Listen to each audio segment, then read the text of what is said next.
నమస్కారం, నా పేరు శ్రీకాంత్. మీరు చూస్తున్నారు wicket tech Telugu. So my dear friends, ఇప్పుడు చూసుకుంటే వాట్సాప్ అయితే వాళ్ళ యొక్క terms and conditions, especially privacy పాలసీలో వాట్సాప్ అయితే చాలా వరకు డ్రామాస్టిక్ చేంజెస్ అయితే చేయడం జరిగింది. సో గైస్, ఈ కొత్తగా చేంజ్ చేసిన రూల్స్ ప్రకారం చూసుకుంటే యూజర్స్కి, అంటే మనలాంటి యూజర్స్కి అయితే రిస్క్ అయితే కంపల్సరీగా ఉంది. రిస్క్ లేదని మాత్రం ఖచ్చితంగా అయితే చెప్పలేము. ఖచ్చితంగా వాట్సాప్ చేంజ్ చేసిన ఈ ప్రైవసీ పాలసీస్ వల్ల మనలాంటి యూజర్స్కి అయితే రిస్క్ అయితే కంపల్సరీగా అయితే ఉంటుంది. సో గైస్, బట్ వాట్సాప్ ఏం చెప్తుందంటే, మీరు కానీ మా యొక్క వాట్సాప్ అకౌంట్ వాడాలి అనుకుంటే ఖచ్చితంగా యూజర్ అనే పర్సన్ ఆ యొక్క టర్మ్స్ అండ్ కండిషన్ని యాక్సెప్ట్ చేయాలి సచ్చినట్టు. లేదంటే లైఫ్లో ఇంకా వాట్సాప్ అయితే యూజ్ చేసుకోలేం. ఇదేమీ ఫేక్ న్యూస్ కాదు. అఫీషియల్గా వాట్సాపే వాళ్ళ యొక్క వెబ్సైట్లో అనౌన్స్ చేయడం జరిగింది. ఐ మీన్ వాట్సాపే డిక్లేర్ చేసింది మనకి. ఈ కన్ఫర్మ్, ఇది ఫేక్ న్యూస్ అయితే కాదు.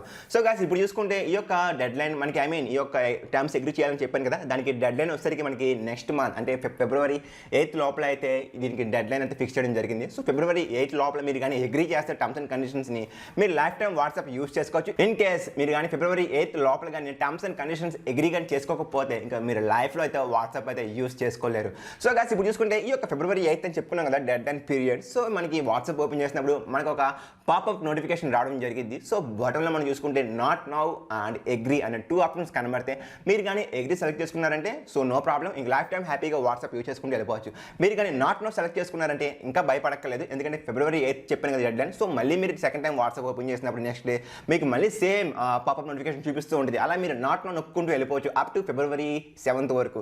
మీరు ఫిబ్రవరి 8ని కూడా నాట్ నో కానీ క్లిక్ చేశారంటే దాని అర్థం ఏంటంటే ఇంక మేము వాట్సాప్ యూజ్ చేయలేదనే కదా. సో ఇంకా ఫిబ్రవరి 9 నుంచి అయితే మీరు లైఫ్లో అయితే వాట్సాప్ అయితే యూజ్ చేసుకోలేరు. అంటే మీరు ఏ ఒక్క పర్టికులర్ నెంబర్తో మీరు వాట్సాప్ రిజిస్టర్ అయ్యారో ఇంకా ఆ నెంబర్కి అనేది లైఫ్ టైంలో అయితే ఎప్పుడు కూడా వాట్సాప్ అకౌంట్ అనేది రిజిస్ట్రేషన్ అవ్వదు. అట్ ద సేమ్ టైం మీకు తెలిసిందే, మళ్ళీ మనం కొత్త నెంబర్ తీసుకొని, ఐ మీన్ కొత్త సిమ్ తీసుకొని మళ్ళీ కొత్తగా అయితే వాట్సాప్ క్రియేట్ చేసుకోవాలి. సో గాయ్స్, ఇది మాత్రం మీరు గమనించాలి. సో నేను మీకు పదం చెప్పాను, కొత్తగా చేంజ్ చేసిన ప్రైవసీ పాలసీస్ వల్ల యూజర్స్కి, అంటే మనలాంటి వ్యక్తికి రిస్క్ అయితే ఉంటుందని. సో దాని గురించి ఒక్కసారి డిస్కస్ చేద్దాం. సో గాయ్స్, మనకి తెలిసిందే వాట్సాప్ని ఫేస్బుక్ కంపెనీ 2014లో అయితే పర్చేస్ చేయడం జరిగింది.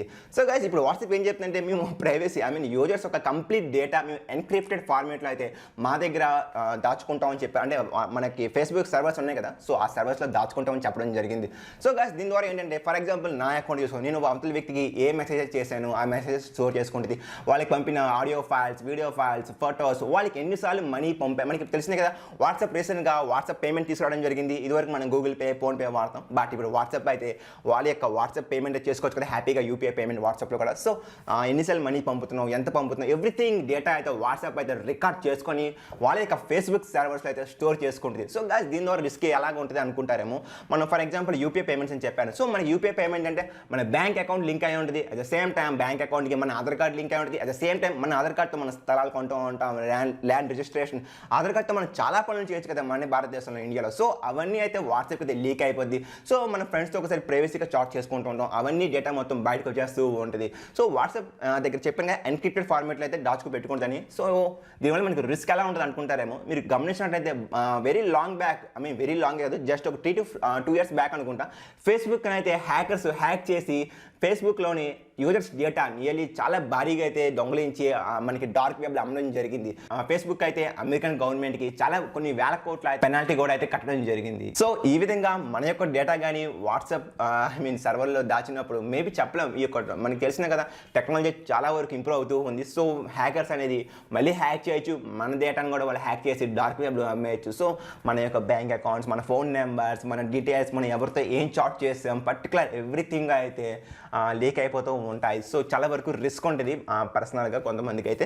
బట్ గవర్నమెంట్స్కి అయితే చాలా హెల్ప్ఫుల్ అయితే. ఏదైనా కేసు ఇన్వెస్టిగేషన్ విషయంలో గవర్నమెంట్ అయితే వాట్సాప్ కంపెనీని ఆ పర్టికులర్ యూజర్ డేటా కావాలంటే, సో ఆ పర్టికులర్ యూజర్ ఎవరితో చాట్ చేశారో, లాస్ట్ టైం ఎవరితో కాల్స్, ఇవన్నీ తెలిసిందే కదా మనకి. ట్రాక్ రికార్డ్స్కి అయితే చాలా హెల్ప్ఫుల్ అయింది పోలీస్ కేసెస్కి. బట్ ప్రైవసీకి కూడా at the same time risk అయితే ఉంటుంది హ్యాక్ అయినప్పుడే. బట్ హ్యాక్ అయితే దాన్ని కంపల్సరీగా చెప్పలేమంటే, చెప్పాను కదా ఎగ్జాంపుల్, ఫేస్బుక్ హ్యాక్ అయిపోయింది, కొన్ని వేల కోట్లు పెనాల్టీ కింద అమెరికన్ గవర్నమెంట్కి ఫేస్బుక్ పే చేసిందని.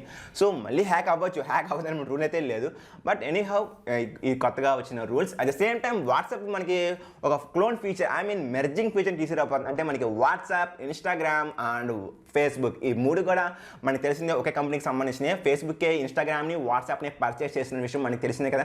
సో గాయ్స్, ఇప్పుడు చూసుకుంటే మనం వాట్సాప్లోంచే ఫేస్బుక్కి మెసేజ్ పెట్టచ్చు, వాట్సాప్లోంచే ఇన్స్టాగ్రామ్ కూడా మెసేజ్ పెట్టచ్చు. సో మీరు కన్ఫ్యూజ్ అవుతున్నారేమో. ఫర్ ఎగ్జాంపుల్, నాకు వాట్సాప్ అకౌంట్ ఉంది, మా ఫ్రెండ్కి ఓన్లీ ఇన్స్టాగ్రామ్ అకౌంటే ఉంది. సో నేను నా యొక్క వాట్సాప్ అకౌంట్లోంచి మా ఫ్రెండ్కి మెసేజ్ పెడితే వాడికి ఇన్స్టాగ్రామ్ అకౌంట్లోకి మెసేజ్ అనేది రీచ్ అయ్యింది. సో వాడు కూడా నాకు రిప్లై ఇచ్చినప్పుడు వాడి ఇన్స్టాగ్రామ్ అకౌంట్లోంచి మళ్ళీ నాకు ఆ మెసేజ్ అనేది డైరెక్ట్గా నా వాట్సాప్ అకౌంట్కి అయితే వస్తుంది. దీన్ని మనం మెర్జింగ్ ఫీచర్ అంటాం. సో వెరీ సూన్ అయితే ఫేస్బుక్ అయితే ఈ ఫీచర్ని తీసుకురాబోతుంది. సో ఇది గుడ్ ఫీచర్ యాక్చువల్లీ. సో ప్రతి ఒక్కరికి ప్రతి ఒక్క WhatsApp account, Facebook account, Instagram account ఉండాల్సిన అవసరం లేదు. సో ఏ అకౌంట్ ఉన్నా సరే దాంట్లోంచి హ్యాపీగా మిగిలిన 2 అకౌంట్లోంచి అయితే మెసేజ్ అయితే పెట్టుకోవచ్చు. గుడ్ ఫీచర్ ఇది. సో వెల్ మై ఫ్యామిలీ, ఇంకొక న్యూ ఇంట్రెస్టింగ్ ఫీచర్ వాట్సాప్ తీసుకురాబోతుంది. అదేంటంటే మనం సాధారణంగా ఒక వ్యక్తికి మెసేజ్ పెట్టినప్పుడు అవతల పర్సన్ వాట్సాప్ కానీ ఆన్ చేసుకో, వాట్సాప్కి రాకపోతే తనకి డెలివరీ అవ్వదు, ఆటోమేటిక్గా మనం పెట్టిన మెసేజ్ అనేది వేస్ట్ అయిపోయినట్టే.